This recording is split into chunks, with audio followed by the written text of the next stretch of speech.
오늘은 영적 가문과 인생 8번째 시간입니다. 열왕기상 14장 1절에서 20절 말씀입니다. 그때 여로보암의 아들 아비야가 병든지라.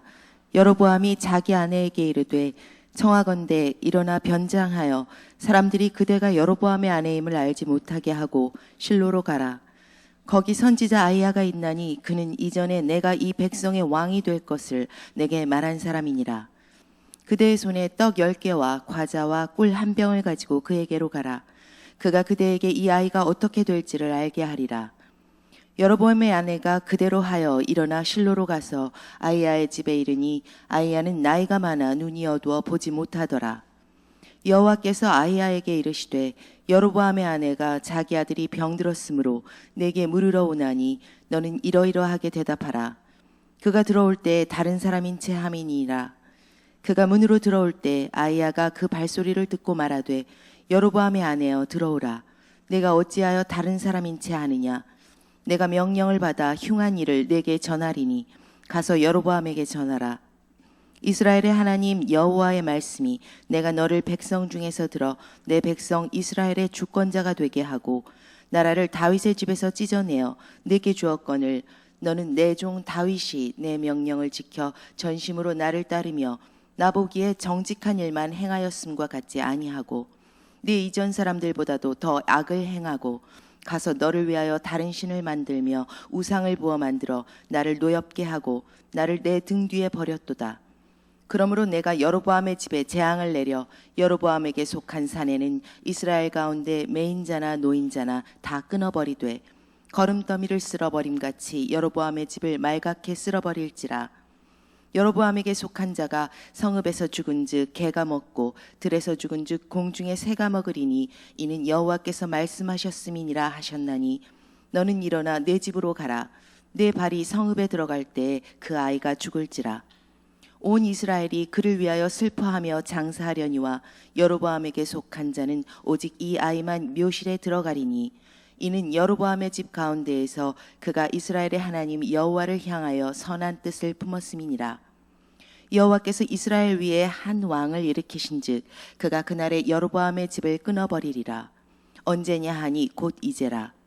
여호와께서 이스라엘을 쳐서 물에서 흔들리는 갈대같이 되게 하시고 이스라엘을 그의 조상들에게 주신 이 좋은 땅에서 뽑아 그들을 강 너머로 흩으시리니 그들이 아세라상을 만들어 여호와를 진노하게 하였음이니라.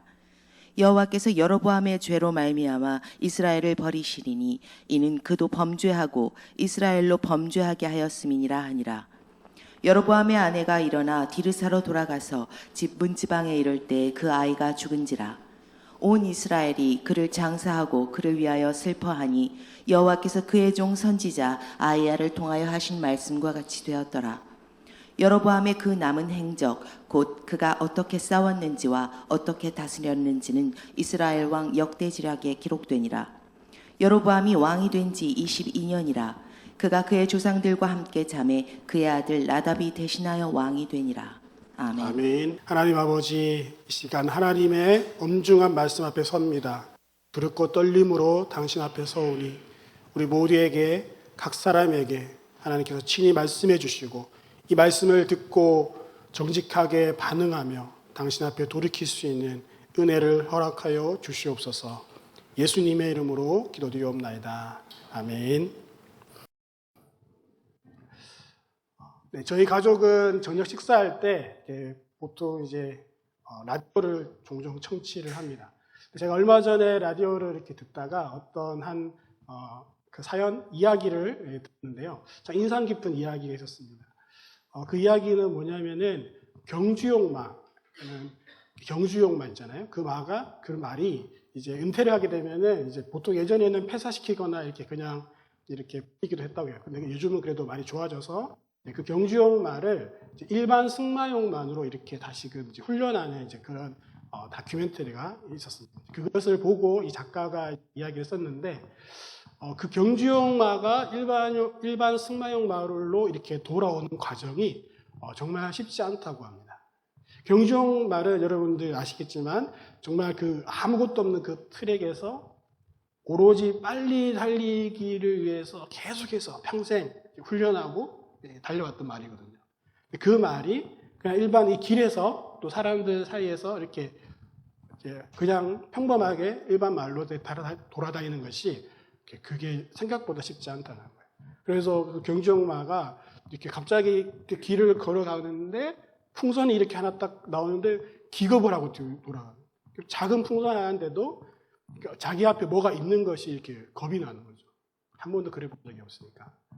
또 이제 자동차 소리가 막 나면은 또 막 기겁을 하고 뒷걸음치친대요. 가장 인상 깊었던 것은 조그마한 막대기, 장애물 넘는 훈련인데 이런 이제 막대기였어요. 막대기를 높이 세우지도 않고 그냥 바닥에 둔 거였어요. 지름 한 10cm 되는. 그러니까 사실은 그냥 뭐 큰 말이 탁탁 이렇게 넘으면 되는 거잖아요. 근데 그 앞에서 어쩔 줄 모르고 계속 뒷걸음치면서 마치 거대한 공룡 앞에 서 있는 것처럼 그 조그마한 막대기를 쉽게 건너지 못하는, 넘지 못하는 그런 이제 말의 모습을 보면서 이 작가가 야, 정말 돌아오는 것이 이런 것이구나. 그냥 돌아온다는 것은 정말 쉽지 않은 거구나. 조그마한 장애물 앞에서도 다시금 그것을 훈련해야 되는 그런 쉽지 않은 과정이구나. 그런 얘기를 한 적이 있었는데 제가 그 이제 이야기를 들으면서 저도 이제 가슴에 많이 이제 여러 가지 생각들을 하게 됐어요. 그러면서 한낱 짐승도 이렇게 돌아오는 것이 쉽지 않은데 하나님을 떠난 인간이 다시 하나님께 돌아오는 것이 얼마나 어려울까. 그 과정이 얼마나 어려울까. 우리는 돌아오라는 얘기는 많이 했지만 사실은 그 과정의 어려움에 대해서는 잘 생각해 보지 않았거든요. 돌아온다는 것이 정말 힘든 것이다. 하지만 사실은 그 돌아오는 것이 중요하기 때문에 우리가 이 말씀을 통해서 우리가 정말 돌아오는 것이 얼마나 중요한 것인지 다시 한번 생각해 봤으면 좋겠습니다. 오늘 말씀은 이 돌이킴, 돌아옴에 대한 말씀이에요. 하지만 결론부터 얘기하면은 그 돌이킴에서 실패한 사람의 이야기입니다.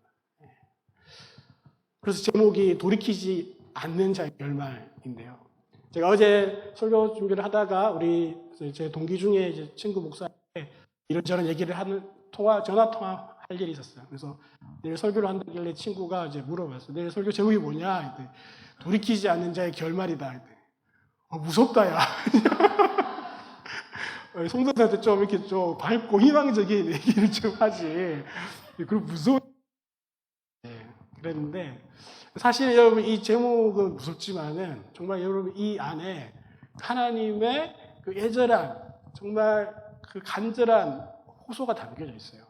제가 여러분들이 정말 그 마음을 느낄 수 있도록 간절히 기도하면서 올라왔는데 정말 이 말씀을 통해서 여러분들이 이 하나님의 무서운 심판의 메시지 안에서 하나님의 그 애절한 호소를 좀 들을 수 있었으면 좋겠습니다. 오늘 본문 1절 말씀을 함께 보십시다. 그때의 여로보암의 아들 아비야가 병든지라 이렇게 나와있죠. 그때 여로보암의 아들 아비야가 병든지라. 여로보암의 아들 아비야라는 아들이 있었는데 그 아들이 병든 거예요. 근데 이제 재밌는 것은 그때라고 하는 이 수식어가 달려 있는 거죠. 그러면 이 그때가 언제인가? 이제 문맥상 상황을 보면은 저희가 이제 열왕기상 12장 말씀을 우리가 지난주에 봤고 오늘 14장 말씀을 보는데 13장에 어떤 사건이 있었냐? 여로보암이 베델과 단에 베델이 아래쪽이죠. 베델과 단에 금송아지를 만들었잖아요. 근데 이제 베델에서 자기가 직접 분향을 드리고 있었어요. 그 금송아지한테 제사를 드리고 있었어요. 그때 하나님께서 보내신 남유다로부터 온 하나님의 선지자가 여로보암을 향하여서 그 베델의 그 제단을 향하여서 무섭게 심판하는 하나님의 메시지를 전하는 장면이 나옵니다.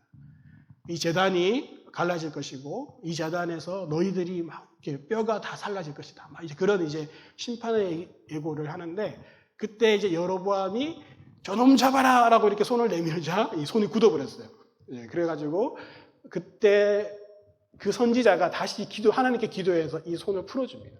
그러니까 여로보암이 저 선지자를 자기 왕궁에 모시겠다니까 선지자가 자기는 가지 않겠다. 하나님이 나한테 어떠한 떡과 물도 마시지 않고 왔던 길로도 돌아가지 말고 말씀만 전하고 오라고 했다. 라고 하면서 여로보암의 유혹을 물리치고 돌아갑니다. 그런데 중간에 보면은 나중에 읽어보시면 아시겠지만 베델에 살고 있었던 다른 늙은 선지자가 있었어요. 그 늙은 선지자가 거짓 메시지로 이 선지자에게 하나님이 자기에게 다른 메시지를 전했다. 너에게 떡과 물을 주라고 했다. 라고 해서 자기 집에 와서 떡과 물을 줍니다. 그때 하나님이 이 선지자에게 심판하시면서 돌아가는 길에 사자에게 물려 죽는 일이 일어나는 거죠. 저는 예전에 이 말씀 보면서 조금 의아하기도 하고 이해가 잘 안 되기도 하고 무섭기도 했어요. 하나님의 선지자가 그렇게 쓰임받다가 한순간에 또 이렇게 거짓말에 속아서 죽을 수 있나. 근데 말씀을 준비하면서 제가 새롭게 깨달았던 건 뭐냐면은, 이것이, 이 사건이 여로보암에게 여러분 어떤 의미가 있었겠습니까? 하나님께 쓰임받았던 선지자도 하나님의 말씀을 지키지 않을 때 분명한 심판을 받는다는 그 메시지가 자기에게 어떻게 다가왔을까요? 분명히 하나님이 자신에게 아이야 선지자를 통해서 10개의 지파를 주면서 네가 이제 내 종 다윗처럼 하나님의 말씀을 전심을 행하고 순종하면은 너희 집이, 너희 왕조가 영원할 것을 내가 약속을 하겠다고 하셨는데, 그 하나님께 쓰임받은 자신도 하나님께 순종하지 않을 때 버림받을 수 있다는 강력한 경고의 메시지가 되지 않았을까요? 어쨌든 이 13장의 내용은 여로보암에게 하나님의 분명한 경고의 메시지가 담겨 있었어요. 그런데 13장 마지막에 보시면 어떻게 나오냐면은, 열왕기상 13장 33절 34절 보여주시면은, 여로보암이 2일 후에도 그의 악한 길에서 떠나 돌이키지 아니하고, 그러니까 이러한 분명한 하나님의 무서운 심판의 예고가 있었는데도 불구하고도 그 악한 길에서 떠나 돌이키지 않았다는 거예요. 그 악한 길에서 돌이키지 않은 그때에 여로보암의 아들 아비야가 병들었다, 이렇게 나오는 거죠. 그리고 오늘 또 하나 이 사이에 있는 역사적인 사건이 뭐냐면은, 오늘 본문에 보시면은 이 북이스라엘의 수도가 디르사로 나옵니다. 디르사. 이제 잠깐 지도를 보여주시면은 저렇게 남유다가 밑에 있고 북이스라엘 위에 있잖아요. 근데 베델과 단, 저기 이제 금송아지가 있었고, 저 가운데 원래 세겜이라는 도시에 이제 수도가 있었는데 12장에 보시면은, 그런데 이 세겜보다 그 위쪽에 디르사라는 곳에 현재 수도가 있는 거예요. 24장의 배경은. 어떻게 왜 디르사로 수도가 옮겨졌을까? 이제 그게 역대하 13장의 이야기가 나오는데, 역대하 13장의 이야기는 뭐냐면은 여로보암 18년에 있었던 이야기예요. 오늘 본문의 마지막에 보셔서 아시듯이 여로보암은 22년 동안 통치하다가 죽었거든요. 그러니까 여로보암 18년에 어떤 일이 있었냐? 남유다와 큰 전쟁이 있었습니다. 남유다와 전쟁 가운데 남유다는 40만 명, 북이스라엘은 80만 명, 훨씬 강력하고 숫자도 많았어요.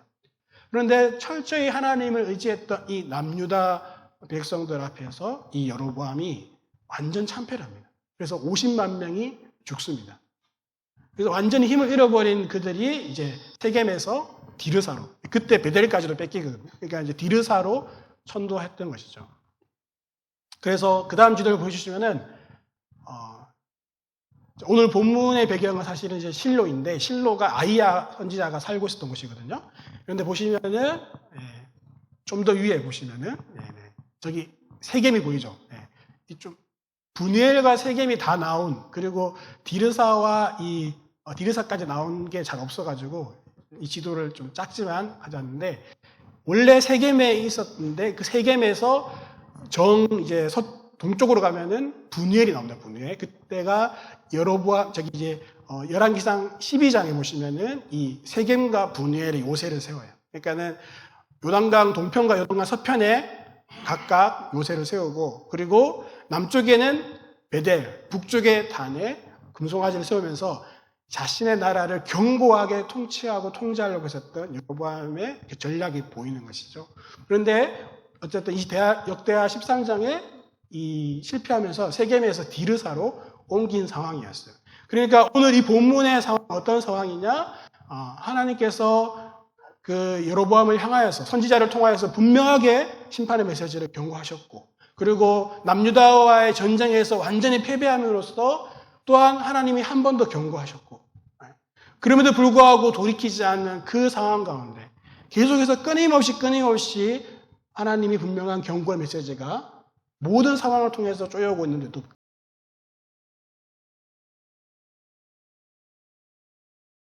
그때 여로보암의 아들 아비야가 병든지라. 여러분, 그러면 이 여로보암의 아들 아비야가 병든 것은 누구 때문일까요? 누구 때문이죠? 여로보암 때문입니다. 본문이 그것을 말해주고 있어요.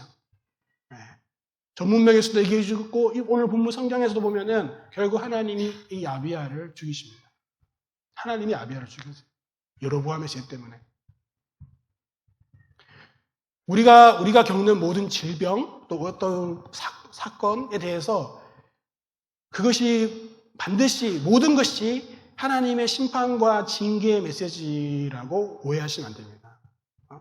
그래서 어떤 사람들은 병만 나면은 내가 이렇게 뭐 잘못했나, 내가 벌 받았나 이렇게 이제 생각하시는 분들도 계시는데 그렇게 보는 것은 올바르지 않습니다. 하지만 때로는 하나님이 우리에게 질병을 통해서 어떤 문제를 통해서 어떤 사건을 통해서 심판이 아니라 그것을 통해서 당신에게 돌아오라고 그것을 통해서 나를 좀 봐달라고 좀 정신 차리고 나에게 나오라고 하나님이 그러한 도구로 통로로 그것을 사용하실 때가 있습니다.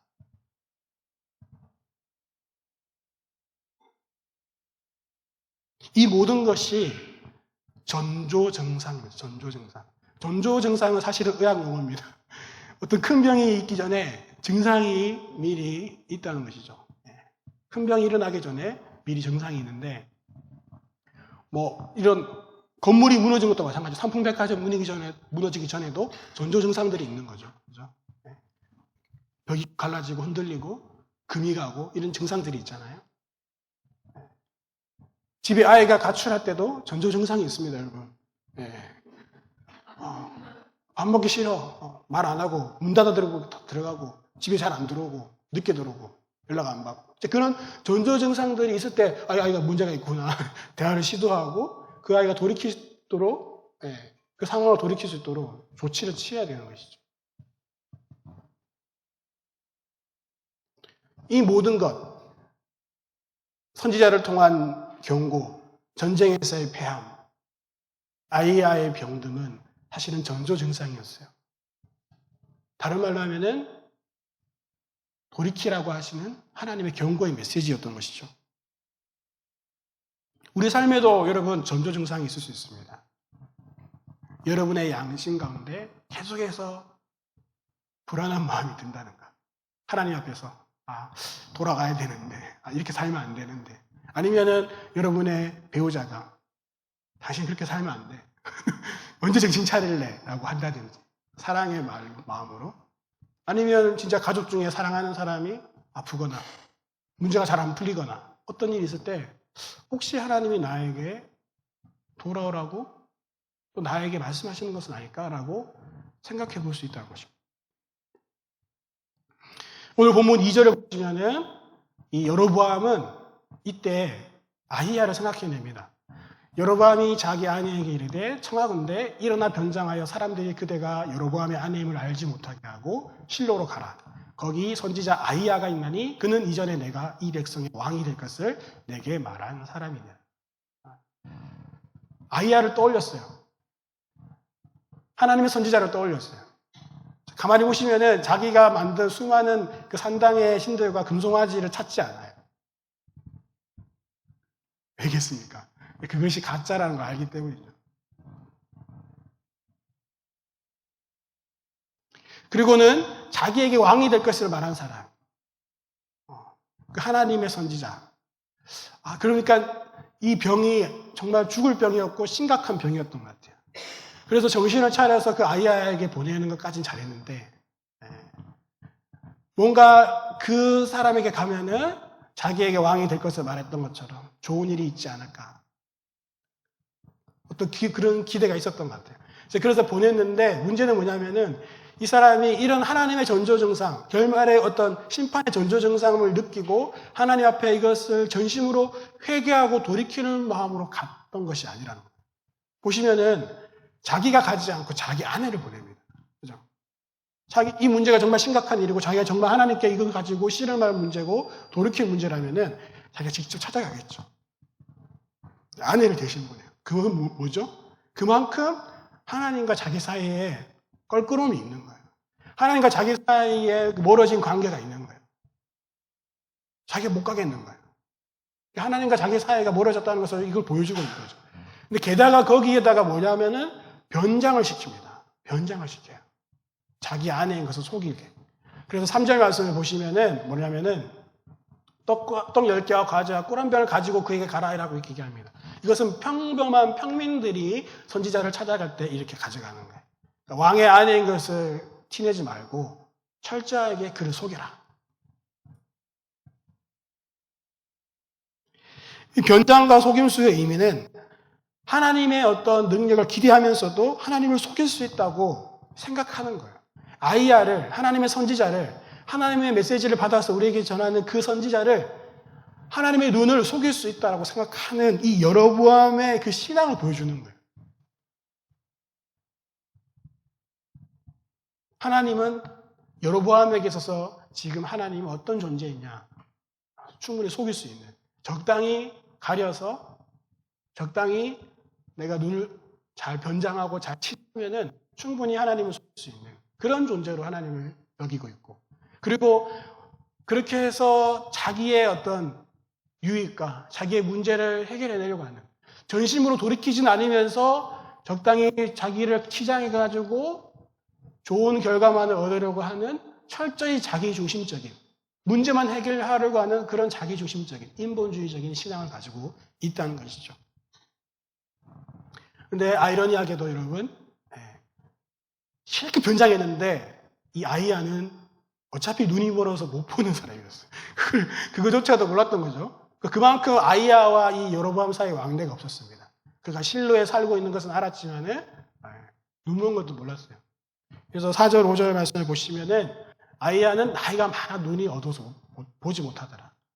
그런데 그에게 하나님이 그 영적인 눈을 밝혀주셔서 아이야에게 여로보암의 아내가 자기 아들이 병들었으므로 내게 물으러 오나니 너는 이러이러하게 대답하라. 그래서 다 말씀해 주세요.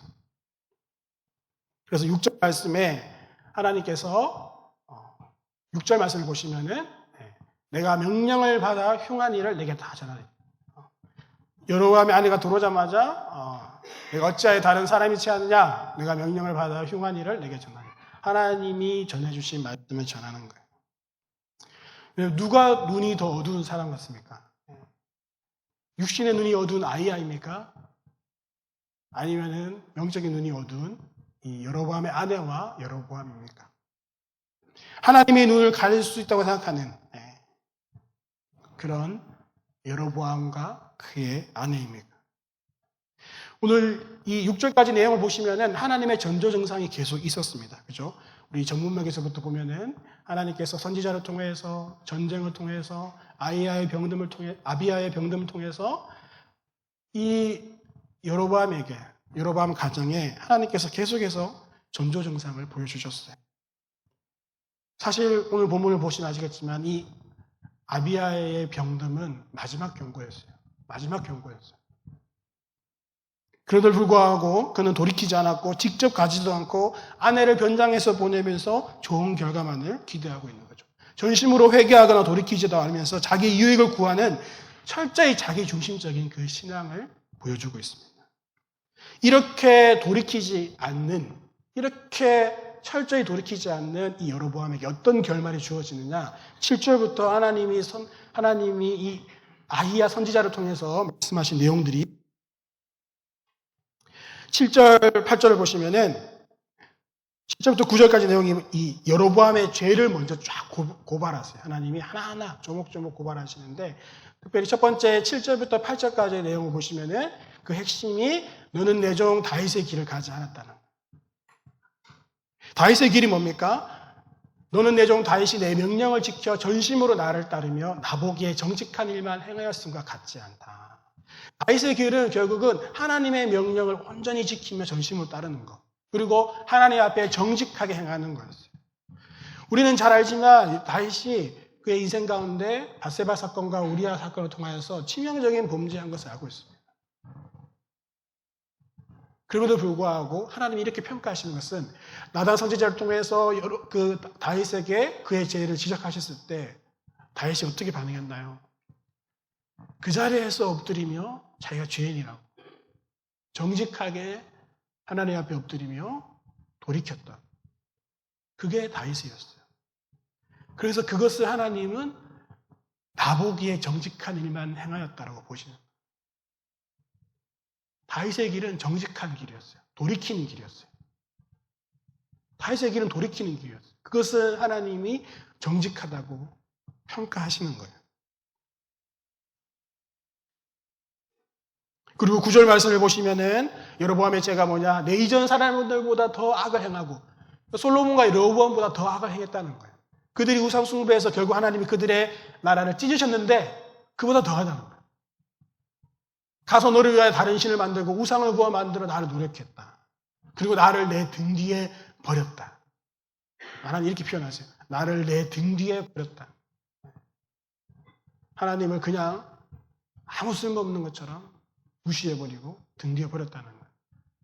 여러분, 이 등 뒤에 버린다는 것의 다른 반대말은 뭘까요? 다시 하는 거죠. 예? 다시 그 하나님을 향하여서 얼굴을 마주 보는 거예요. 얼굴을 마주 보는 거예요. 하나님을 향하여서 얼굴을 마주 본다. 쉽게 얘기하면은 기도하는 거죠. 기도. 기도는 다른 말로 하면 하나님께 우리의 얼굴을 보여드리는 것이고 하나님께 우리의 얼굴을 향하여 나아가는 것이고 하나님께 돌이키지 않는 사람의 특징은 하나님께 얼굴을 향하여 나아가지 않습니다. 겸비하여서 그의 얼굴을 구하지 않습니다. 돌이킨다는 말은 다른 말로 하면은 하나님을 향하여 등지고 서 있다가 하나님을 향하여 얼굴을 향하여 듣는 것. 다른 말로 하면은 하나님께 기도하는 거죠. 하나님께 진심으로 기도하면서 하나님께 진심으로 나아가는 것. 그게 돌이키는 거예요. 근데 지금 여로보암은 하나님을 등 뒤에 버려서 등지고 있습니다. 이렇게 하나하나 조목조목 여로보암의 죄를 지적하시면서 이 여로보암의 죄로 인한 여로보암의 그 집, 그 가문, 그토록 여로보암이 자기 힘을 다해서 세우려고 했었던 그 가문, 지키려고 했었던 그 가문이 어떻게 몰락되는지를 보여주십니다. 10절 말씀에 여로보암의 집에 남자를 다 쓸어버리겠다고 하세요. 내가 여로보암의 집에 재앙을 내려 여로보암에 속한 사내는 이스라엘 가운데 매인자나 노인자나 다 끊어버리되 거름더미를 쓸어버린 같이 여호와의 집을 말갛게 쓸어버렸지라. 여기에 사내와 거름더미라는 단어를 제가 표시하는데 이게 많이 의역됐어요. 많이 부드럽게 표현했어요. 히브리어 원어를 살려서 다시 한번 읽으면은 그 다음 보여주시면은 이 사내라는 말은 이제 벽에 오줌 갈기는 자 이런 말. 내가 여로보암의 집에 재앙을 내려 여로보암에 속한 벽에 오줌 누는 자는 이스라엘 가운데 매인자나 노인자 다 끊어버리되 거름더미는 원래 히브리어 원어로는 똥덩어리. 똥덩어리를 쓸어버린 같이 여로보암의 집을 말갛게 쓸어버렸죠. 아주 적나라하죠. 오줌과 똥이 나오는 단어예요. 오줌과 똥이 나오는 말씀이에요. 그만큼 이 여로보암의 집이 악취가 나고 냄새가 나는 그런 집안이라는 거예요. 똥덩어리를 쓸어버림 같이 이게 이제 쉬운 성경에는 어떻게 표현했냐면은 거름을 이제 불태워 쓰잖아요. 예전에는 거름을 이제 불태워냈었기 때문에 쓰레기를 불로 태우듯이 내 집안을 완전히 멸망시키겠다. 오줌이나 누는 벽에 오줌이나 누는 너희 모든 사내들은 똥덩어리처럼 불살라 버리겠더라. 모든 집안 사람을. 그리고 11절 여로보암에게 속한 자들은 그 시신이 하나도 제대로 묘실에 들어가지 못하게 하겠다. 그래서 11절 말씀을 보시면은 성읍에서 죽은 지 개가 먹고 들에서 죽은 지 공중에 새가 먹을 것이다. 이 표현은 성경에 자주 나오는데 이게 신명기 28장 말씀에 처음 나와요. 언제 나오느냐? 만일 내가 내 하나님 여호와의 말씀을 순종하지 않으려면, 그러니까 하나님의 말씀을 순종하지 않는 자에게 내리는 벌 중에 하나예요. 내 시체가 공중의 모든 새와 땅의 짐승들의 밥이 될 것이다. 제대로 매장되지 못하고 그냥 그 시체가 짐승들의 밥이 돼. 짐승이 그 시체를 갈가먹고 뜯어먹게끔 철저하게 멸망을 선고하시는 것이죠. 그리고 세 번째 이 집안의 가문의 몰락을 얘기한 것이 바로 이 아비야의 죽음입니다. 12절 13절에 너는 일어나 내 집으로 가라. 내 발이 성읍에 들어갈 때 그 아이가 죽을지라. 하나님의 평가가 놀랍습니다. 온 이스라엘이 그를 위하여 설파하며 장사하려니와 여로보암에게 속한 자는 오직 이 아이만 묘실에 들어갈 것인데 왜냐하면 그가 이스라엘의 하나님 여호와를 향하여 선한 뜻을 품었습니다. 여로보암의 집안 사람들 중에서 오직 이 아비야만 하나님을 향하여서 선한 뜻을 품었다는 거예요. 선한 뜻을 품었다는 말 쉬운 성경에 보시면 이렇게 표현했어요. 성경에 보시면은 여로보암의 집안 사람 가운데 그 아들만 여호와를 기쁘게 했기 때문이다. 여호와를 기쁘게 했다는 거예요. 우리는 이 아비야가 구체적으로 어떻게 살았고 어떤 삶을 살았는지는 성경이 자세하게 얘기해 주지는 않지만 그의 이름의 뜻을 보면은 우리가 추측할 수 있는 것은 뭐냐면은 그 아비야의 이름의 뜻은 나의 아버지는 야훼이시다. 나의 아버지는 여호와시다. 그런 뜻이에요. 나의 아버지는 여로보암이 아니라 나의 아버지는 여호와시다. 이런 이름을 뜻을 가지고 그는 이제 살았던 것이죠. 어쩌면 여로보암이 이 아이를 낳을 때 그리고 이 이름을 지어줄 때까지는 여로보암의 신앙이 괜찮은지도 모르겠어요. 자세한 것은 우리가 다 알 수 없지만 어쨌든 이 아이는 하나님을 향하여서 하나님을 기쁘게 하고 하나님을 향하여서 선한 마음을 품었던 여로보암의 집안의 다른 사람들과는 달랐던 사람이었어요. 그럼 왜 이런 아이를 하나님이 왜 죽이시느냐? 그것은 사실은 본문 전체를 보시면은 하나님이 이 아이를 사랑하셔서 이 아이에게 주신 최선의 자비와 사랑이었어요. 이제 얼마 뒤면은 이 나라는 망하게 될 것이고 여로보암의 집에 속한 모든 사내들이 다 죽음을 당하고 그 짐승들에게 그 시체가 다 뜯어먹혀질 것인데 이 아이만 모든 사람이 슬퍼하는 가운데서 묘지에 평안이 들어가는 그러한 복을 누리게 되는 거죠. 이 아비야의 죽음은 하나님이 아비야를 향하신 사랑이었어요.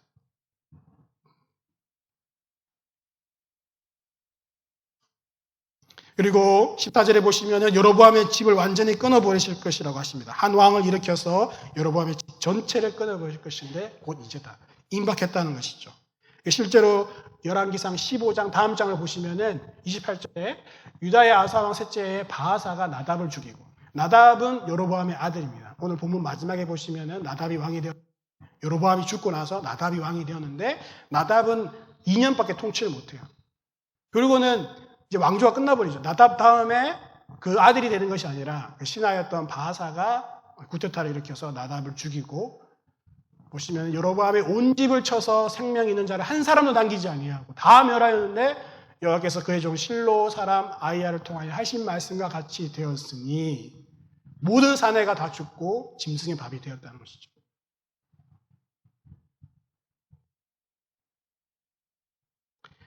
여로보암의 죄로 말미암아 이렇게 여로보암의 가문이 완전히 산산조각 나와요. 근데 여기서 끝나는 것이 아니라 이스라엘 여로보암의 그 왕조로 말미암아 세워졌던 여로보암이 그렇게 자기 힘으로 애굽의 그 종교 정책으로 통치하고 지키려고 했었던 그 이스라엘이라는 나라가 멸망할 것을 하나님께서 또 말씀하십니다. 15절 말씀에 내가 이스라엘을 쳐서 어떻게 하겠냐? 물에서 흔들리는 갈대같이 되게 하겠다. 물에서 흔들리는 풀같이 열강의 나라들에게 이리 치고 저리 치고 하겠다는 거. 그리고 그들의 조상들에게 준 이 좋은 땅에서 뽑아서 그들을 강 넘어 흩으시겠다. 아수르에게 멸망할 것을 예언하신 것이죠. 16절 말씀을 보시면 한 사람의 죄가 이 가문을 망하게 할 뿐만 아니라 이스라엘 전체 나라를 망하게 하는 것을 볼 수 있습니다. 이것이 하나님께 돌이키지 않은 여로보암의 결말이었어요. 그래서 오늘 본문이 말하려고 하는 핵심이 무엇일까요? 지금부터 이제 제가 그 얘기를 하려고 해요. 지금까지 졸면서 들었던 분들은 괜찮아요. 지금까지 들었던 분들은 결국 여로보암이 죄를 지었고 망한다. 지금부터가 핵심 주제. 그래서 본문이 말하려고 하는 핵심이 뭐냐? 이제부터 졸면 안 돼요. 이제부터 졸면 안 되고 돌이키라는 거예요. 여러분, 이 결말을 보여주면서 돌이키지 않는 결말을 보여주면서 하나님이 우리에게 하시고자 하시는 말씀은 돌이키라. 더 늦기 전에 돌이키라는 거예요. 이 열왕기서는 예레미야가 써서 바벨론 포로에 끌려간 사람들에게 읽히기 위해서 쓴 거예요. 이것을 처음 받아본 사람들은 처음 읽는 1차 독자들은 바벨론 포로들이에요. 바벨론. 그들이 이것을 보면서 무엇을 깨닫게 하려고 했었던가? 너희들이 왜 멸망했는지, 이스라엘이 왜 멸망했는지를 알려주려고 하는 거예요. 결국 돌이키지 않아서. 그렇게 하나님께서 여러 번 경고하셨는데도 불구하고 돌이키지 않았을 때 너희가 바로 이렇게 포로로 끌려와 있는 것처럼 이렇게 나라가 망하게 된 것이다. 너희가 왜 지금 이렇게 바벨론에 와서 유배 생활을 하고 있느냐, 포로 생활을 하고 있느냐. 내가 세운 왕들이 나의 말을 따르지 않고 내가 그토록 경고했음에도 불구하고 돌이키지 않았을 때 이런 결말이 주어진 것이다라고 메시지를 주고 있는 것이죠. 오늘 본문은 여로보암의 아들 아비야가 병든 이야기, 그 스토리 같지만 여러분, 아비야가 병든 이야기로 시작하지만 사실 그 대부분의 내용이 뭡니까? 심판의 메시지예요. 경고의 메시지예요. 여로보암의 집과 이스라엘의 멸망에 대한 메시지예요. 이것은 여로보암과 그의 가문 그리고 이스라엘의 존망추, 이것이 사느냐 죽느냐, 그 중요한 기로에 서 있는 사건이 바로 이 아비야의 병든 사건이었던 거예요. 하나님이 이 아비야의 병든 사건을 통해서 마지막으로 그에게 기회를 주시는 사건이었던 거예요. 계속해서 경고해서 전조 증상을 보여도 불구하고 돌이키지 않았을 때 가장 하나님의 마음에 합한 아들이었던 그 아들 아비야가 병들게 하시면서 너 이래도 정신 안 차릴래? 라고 말씀하시는 거예요. 여러분, 사실 오늘 본문의 말씀을 보시면은 그 많은 수많은 심판의 메시지 앞에서 계속해서 아비야가 병들었고 아비야가 죽을 것이다, 너희 나라가 망할 것이다, 너희 집이 망할 것이다 이렇게 얘기하시지만 하나님의 이 심판의 메시지는 단순히 기계론적인 결정론이 아니라는 거예요. 여러분, 그것을 기억하셔야 돼요. 성경에 나오는 이 심판의 메시지에 여러분 우리가 속으면 안 됩니다. 하나님의 이 심판의 메시지는 그냥 기계론적인, 그냥 다 정해진 결정론적인 심판이 아니라는 거예요. 그건 뭐냐? 우리 하나님은 인격적인 분이시잖아요. 그 인격적인 분이 우리에게 무엇을 호소하시느냐? 돌아오라고. 이렇게 심판할 거니까 돌아오라고 하는 거죠. 여러분, 진짜 심판할 거면은 심판한다 얘기할 필요가 없습니다. 그냥 심판하시면 돼요. 하나님 충분히 그렇게 하실 수 있는 분이세요. 왜 심판한다 말하실까요? 기회를 주시는 거예요. 기회를 주시는 거예요.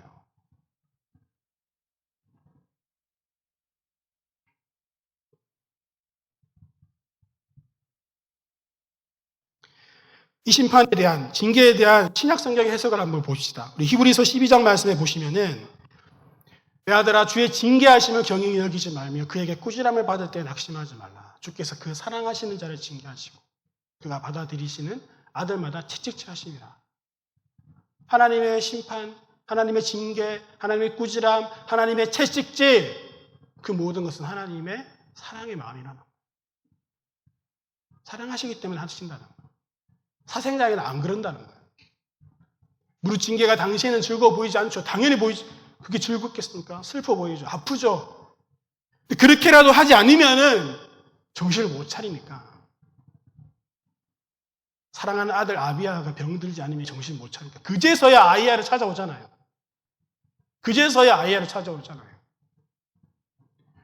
즐거워 보이지 않죠. 슬퍼 보이지 않죠. 힘들죠. 그런데 그로 말미암아 연단받아 하나님께 돌이키는 자는 의와 평강의 열매를 맺느니라. 목적은 저거예요, 여러분. 하나님 우리 괴롭히려고, 진짜 완전히 우리를 멸망시키려고 하시는 게 아니라 목적은 저거예요. 의와 평강의 열매를 맺게 하시는. 요한계시록의 말씀 한 번 더 보겠습니다. 저는 이 말씀이 오늘 설교의 요절이라고 생각합니다. 요절.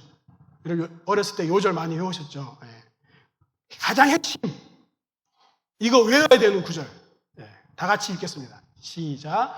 무릇 내가 사랑하는 자를 책망하여 징계하노니 그러므로 내가 열심을 내라 회개하라. 무릇 내가 사랑하는 자를 책망하여 징계하노니 내가 열심을 내라 회개하라. 하나님의 마음은 저 마지막에 있는 거예요. 제발 좀 회개해라. 제발 좀 돌이켜라. 내가 책망하며 징계할 정도로 내가 너를 사랑하면서 내가 너에게 호소한다. 회개해라, 회개해라.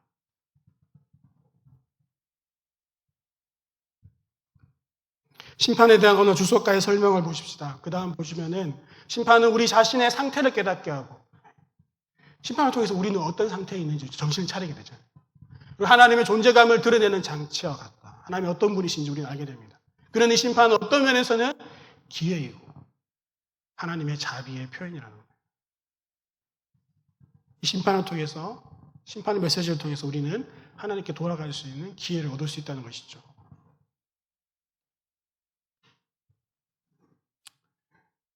영화 에반 올마이티라는 영화가 있습니다. 좀 내용 자체는 황당하긴 합니다. 뉴욕에 사는 어떤 남자가 어느 날 아내가 기도 좀 하라고 해서 기도를 하는데 세상을 변화시키게 해달라고 기도를 합니다. 그러자 그 다음날 갑자기 방주를 지으라는 하나님의 메시지가 들려옵니다. 실제로 그 뉴욕에다가 이제 방주를 짓는 그런 이제 이야기가 있는데 그 이야기 중에 어떤 한 장면 중에 그 아내가 이제 그 남편의 이러한 행동 때문에 너무 힘들어가지고 이제 하나님인 줄 모르고 하나님과 상담하는 장면이 나와요. 거기서 이제 뭐라고 하냐면은 그 하나님이란 가시라는 분이 이제 이 아내에게 설명해 주기를 만약에 당신이 하나님께 사랑할 수 있게 해달라고 기도한다면은 갑자기 사랑의 감정을 뿅 주시겠냐? 아니면은 사랑할 수 있는 기회를 주시지 않겠냐? 만약에 당신이 내가 뭔가 용서할 수 있게 해달라고 기도한다면은 신은 당신에게 용서의 감정을 뿅 주는 것이 아니라 용서할 수 있는 기회를 주시지 않겠냐? 우리에게 그렇게 하시지 않겠냐? 그러니까 이게 모든 것이 기회인 거죠. 저는 그 대사를 보면서 이 말씀이 생각났어요. 하나님이 우리에게 주시는 이 심판의 메시지는 하나님이 우리에게 주시는 기회. 하나님께 돌이킬 수 있는 기회를. 그냥 심판하시면 되는데 심판할 수 있는, 이렇게 돌이킬 수 있는 기회를 주시는 것이죠. 그럼 우리는 어떻게 하면 돌아갈 수 있을까요? 세 가지를 한번 정리했는데 첫 번째는 하나님을 속이지 말라는 거예요.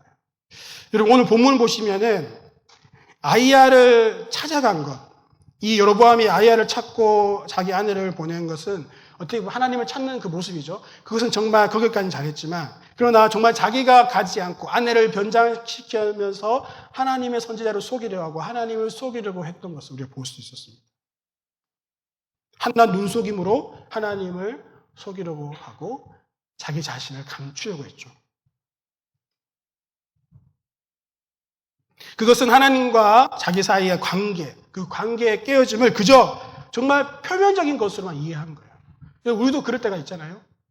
우리가 하나님께 나아갈 때 적당히 주일 예배 나오고 내가 하나님께 기도도 필요할 때 좀 하고 그것이 때로는 우리가 하나님과 우리 사이의 어떤 그 관계를 표면적으로 생각하면서 그러한 모습으로 우리 스스로를 감추고 있는 것일 수 있다는 거예요. 정말 하나님께서 우리에게 보게 하시고 원하시는 것은 우리 마음 중심에 하나님 앞에서 정말 회개해야 돼. 그 죄의 본질, 내 마음 깊은 곳에 있는 하나님을 향하여서 거부하고 신뢰하지 않는 내 힘과 내 뜻을 의지하는 그 죄의 본성을 하나님 보기 원하시는데 나는 적당히 종교 생활로 교회 나와서 앉아 있으면서 적당히 속으로 하고 기도도 하면서 우리 자신을 감추고 있을 수 있다는 거예요. 저와 여러분이 저도 마찬가지. 여러분 그렇게 우리는 종교 생활로 우리 자신을 감추고 있을 수 있다는 거예요. 근데 이렇게 우리 자신을 감추는 것이 여러분 하나님을 속이는 거예요. 하나님을 속이지 말라 그랬을 때 여러분 어떤 사람들이 얘기할 수 있습니다. 저는 하나님을 속인 적이 없는데요. 제가 왜 하나님을 속이려고 해요? 저는 하나님을 속인 적이 없는데요. 우리는 그렇게 얘기할 수 있어요. 여러분 어느 누구도 대놓고 하나님을 속이려고 하는 사람 없어요. 근데 여러분 잘 생각해 보세요. 우리 스스로에게 정직하지 않는 거.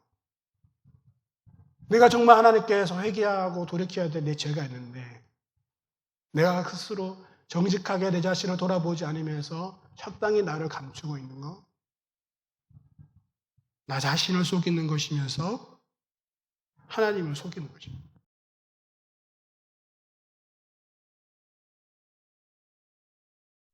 자기 자신에게 정직하지 않는다는 거예요.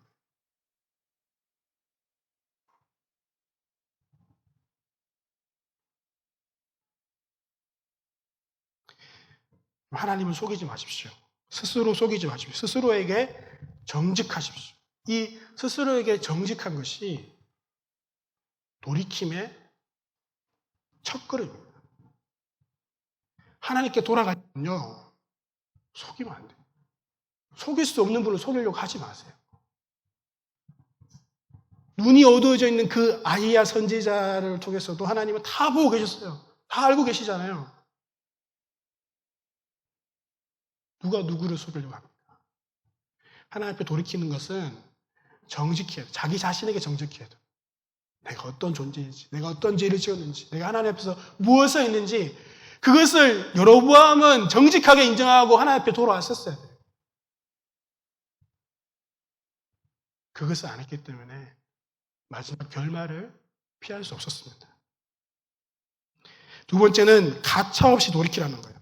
오늘 본문에 여로보암과 그의 집안 나아가서는 그의 왕조가 끝날 것이고 그 나라가 끝날 것이라는 무서운 선포를 계속하고 계시는데 이 본문 그 어디에도 하나님께 돌이키는 모습이 하나도 없어요.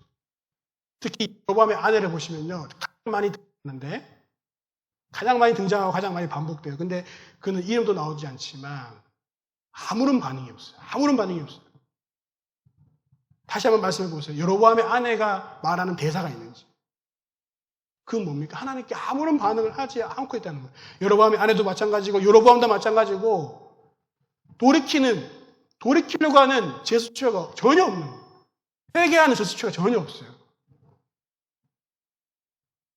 오늘 본문은 여로보암의 집과 다윗의 집을 대조하고 있습니다. 사실은 여로보암의 이 설교와 계속 말씀 가운데는 다윗의 집과 여로보암의 집이 대조되고 있어요. 그리고 여로보암의 길과 다윗의 길이 대조되죠. 여로보암의 길은 뭐냐? 끊임없이 이스라엘로 하여금 멸망하게 한. 그래서 열왕기서를 계속 읽다 보면은 여로보암의 길을 떠나지 않느니라. 여로보암의 길을 떠나지 않느니라. 여로보암의 길을 떠나지 않느니라. 이 여로보암의 길이 하나의 패턴이 되었고, 그래서 이것이 기준이 되었어요. 근데 그 반대의 다윗의 길은 뭡니까? 아까도 말했듯이 돌이키는 길이었어요. 다윗은 잘못했지만, 실수하고 범죄했지만 정직하게 인정하고 돌이켰어요.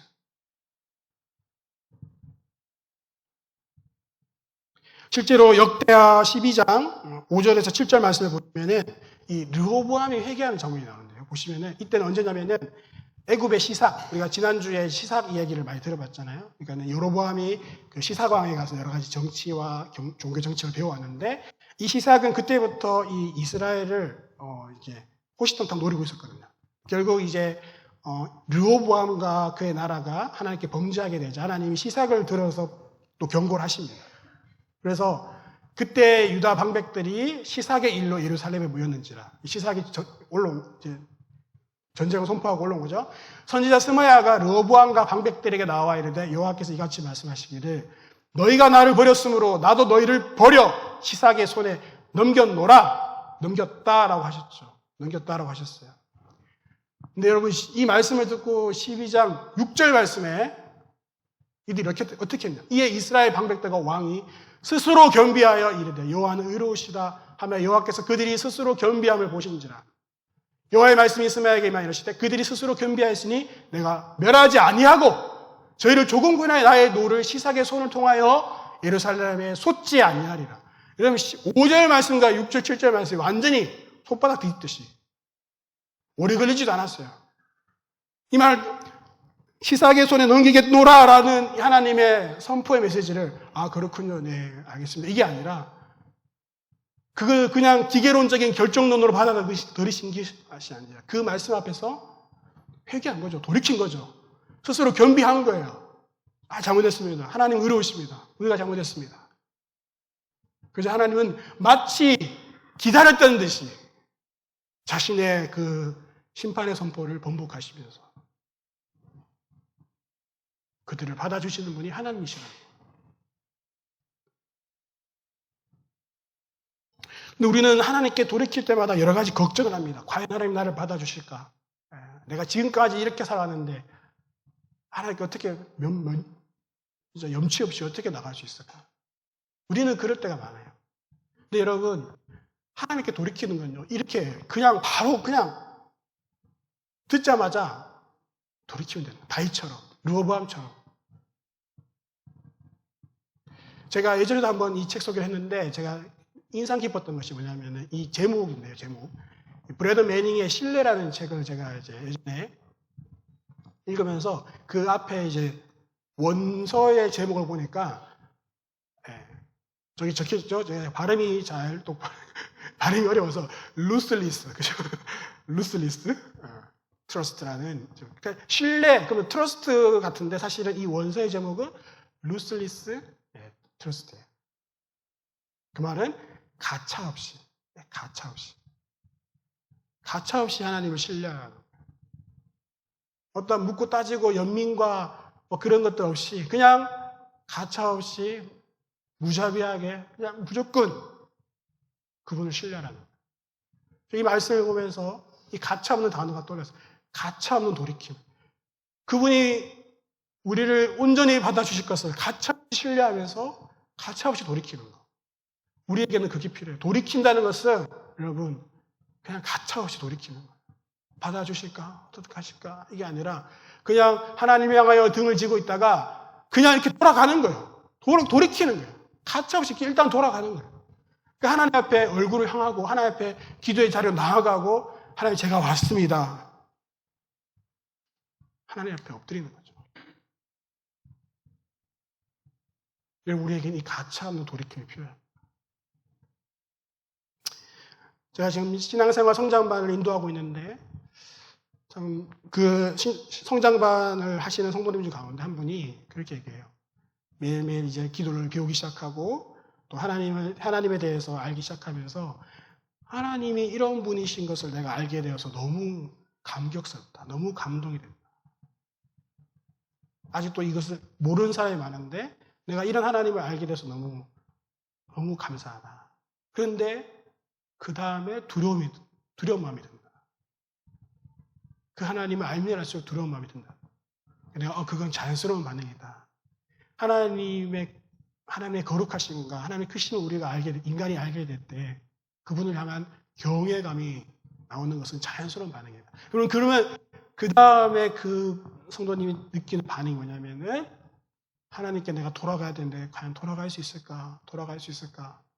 그 생각이 자꾸 든다는 거예요. 제가 그때 이 얘기 해줬어요. 가차 없이 돌이키는 것이다. 돌아간다는 것은 그냥 가차 없이 돌이키는 거예요. 하나님이 무조건 받아주신다. 기다리고 계신다.